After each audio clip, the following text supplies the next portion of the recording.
Today I want to talk about my suicide and how it was such a life-changing event, rather a turning point. One would expect that of suicide though, wouldn't you? Win, lose, or draw, it's got to change something. I tried writing about this before, but as I said, it started getting too dark, too deep, just too much. So we'll try not to go into too much detail. But this came up because I heard yesterday of Anthony Bourdain committing suicide. And I don't generally follow celebrities a lot. You know, I enjoy their work, but I don't feel any real connection to them. And if they die, it's a bummer, but it doesn't really affect me personally. This one kind of did. I think a lot of the reason why was because he was someone that seemed more like just a regular guy. Someone you'd want to hang out with, the life of the party, and someone I identified with in a lot of different ways. I used to be a cook, and when I read his Kitchen Confidential, the book, it just killed me all the way through because it was so on point. It was the kitchen. It was just so much the kitchen life and the people. I knew every one of those people, you know. I was those people. I could have been standing next to him in that kitchen. It was just, he was a great storyteller. He had a love of food, a love of travel, both of which I also have. You know, he did talk about his demons and the troubles in his past and his addiction issues, but he seemed to be on top of it. He seemed like he was doing well. One never knows. So I will talk about my story of facing death, and it will be kind of mixed in with some of my thoughts on him as well, just because it's fresh on the mind. I had dealt with depression over the years, and my headaches and seizures did make it a lot worse. It really exacerbated the problem. And it all came to a head in about, well, the seizures and all that started in '92. I got out of the Navy, and in the next 3 years I changed jobs 4 times and was starting into a divorce. So it all kind of came to a head. It was like 96, 97, I forget exactly. You should remember those things. My memory is not what it used to be. There's whole years that are missing. Depression's a crazy thing. But some say, like, suicide attempts are a cry for help. For me, it was not going to be a cry for help. There was not going to be an attempt. I was either going to do it or not.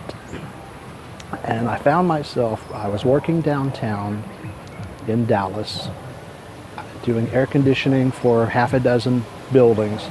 So I was out, I was on a rotating shift, which is a horrible thing, working nights, evenings, days, rotating around. It's terrible shift. But it was about 3 in the morning. I was up on the roof of one of the buildings, walking the ledge as I did just because it was fun.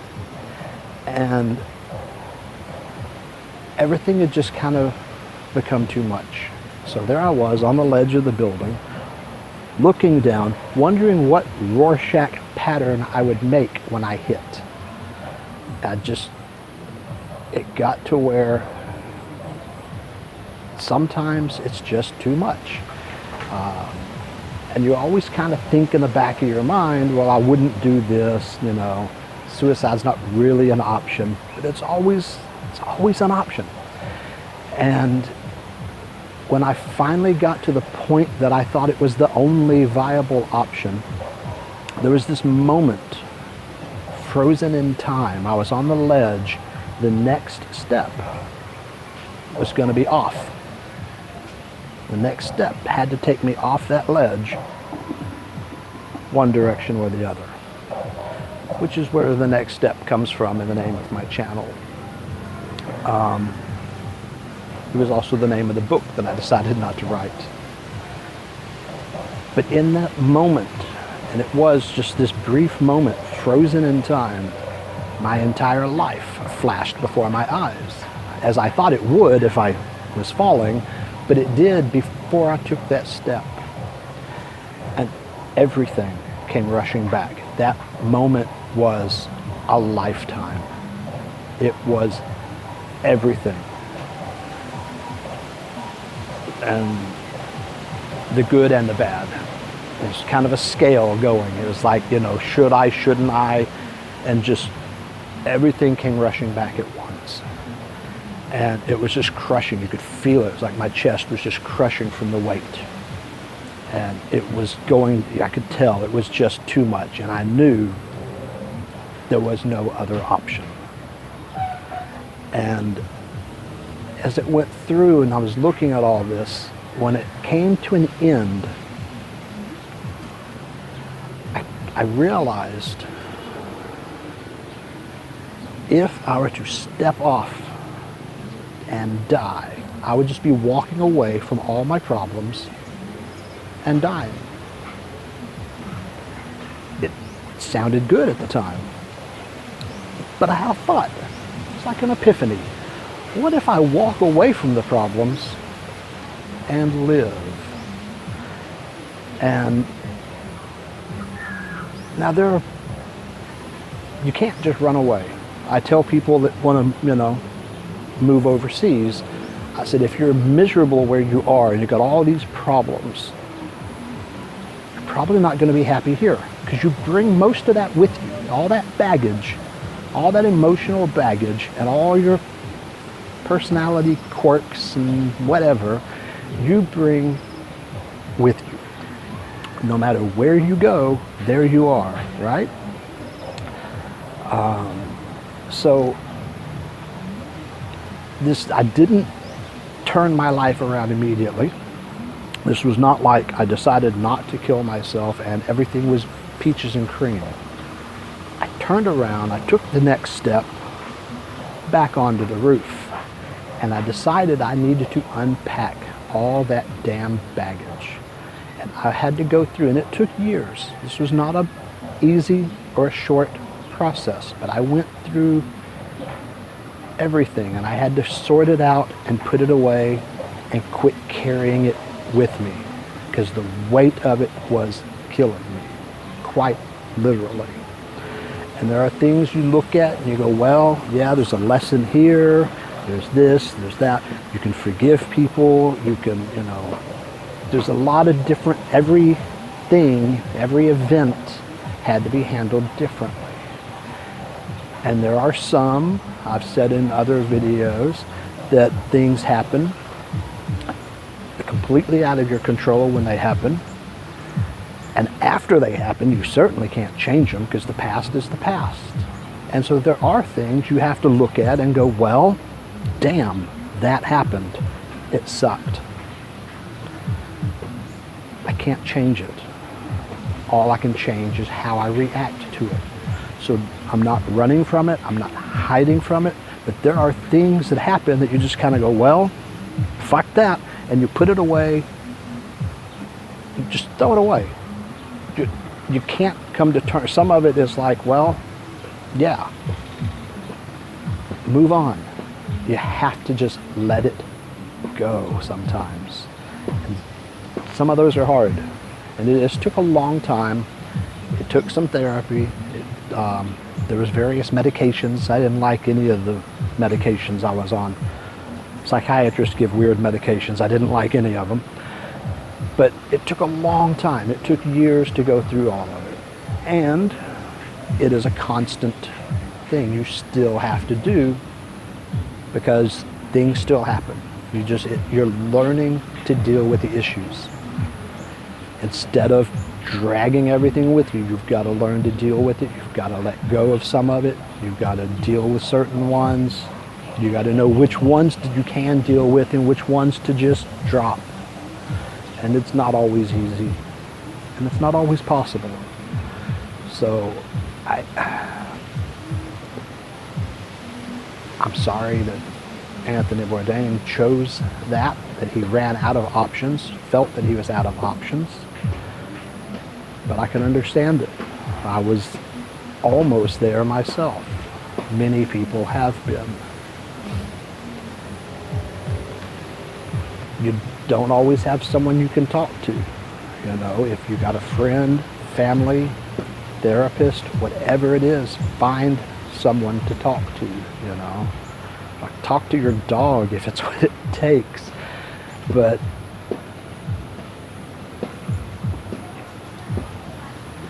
I can see why it happens. Like with Bourdain, he seemed to be on top of it. He seemed like he'd handled things. You never know what people are going through. He was living what would be a dream life for me. The travel, the food, just meeting all the people. I mean, it was just, that would be amazing to me. But if you got the demons, it doesn't matter what you're doing. You got to deal with the demons. I don't know what his demons were, and apparently they were too much.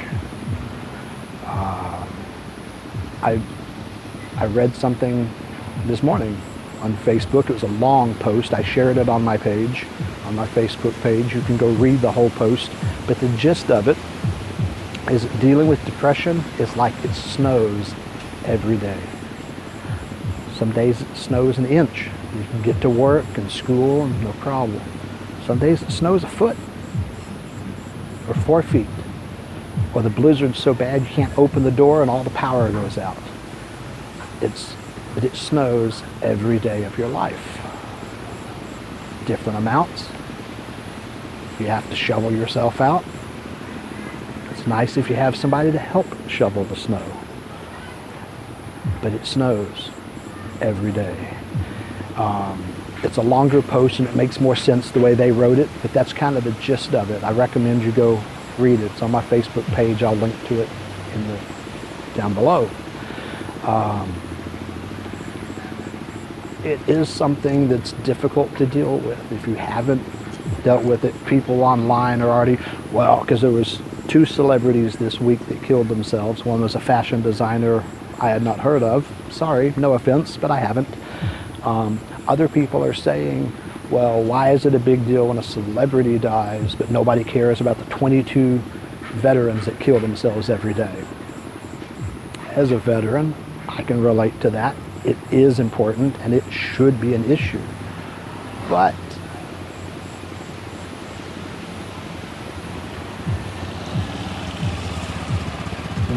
no offense intended to the veterans or to anyone else that commits suicide. If you're a public figure, people think they know you. They follow you. If they don't know you, they at least know who you are. If I had committed suicide in '96, I would have been another faceless veteran that died. Nobody but my immediate friends and family would have known or cared. And sorry, but that's the way the world is.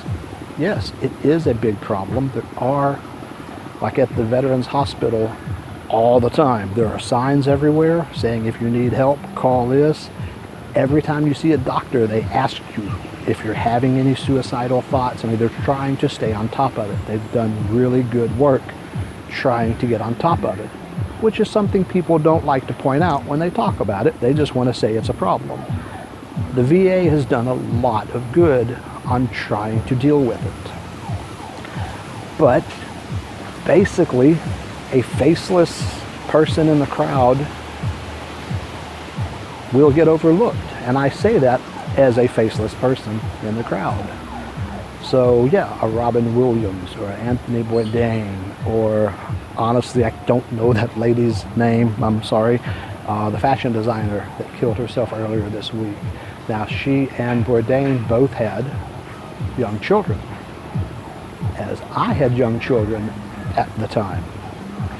And people are also talking how selfish of them to leave their child to do this, and the pain you leave behind, it's a selfish act. And really, when you're dealing with that, when you're deep into depression, that bone-crushing depression, you honestly feel that you've got so much wrong and you're such a problem that leaving them is helping them. They will be better off when I'm gone. Now, if you don't deal with depression, you can say, well, that's stupid. Well, as someone who has dealt with it, I agree it is stupid. But it's what you feel. And at the time, it feels true. You think you're such, you've got all these problems, there's so much wrong, you're dragging them down with you. And by leaving, they will be better off. I know that's not true, but yeah, at the time I really did feel it. I was like, they'd be better off without me. Glad I didn't do it, but I can understand why people do. And that's something we need more of, is just understanding, some empathy, some compassion. If you see somebody getting buried in the snow, help dig them out. Be that friend. That is important. And it's not always like, since I have dealt with depression and the chronic illness, which led to more depression, there's this good self-feeding, spiral out of control kind of concoction. I would cancel out on plans. I couldn't face going out. And sometimes the friends are understanding. Sometimes they think you're being an asshole. Eventually, most of them just give up. Friends, family, everybody's just kind of like, oh yeah, he's not going to come. And they just, they're giving you your space when you really need support. And it's difficult to deal with it on either side of that. But it's important, if you see someone that you think is struggling, just be a friend. You don't have to talk about the depression or the issues. Just be there and be a friend. And that can mean the difference between life and death. Let's work together and make that next step a good one.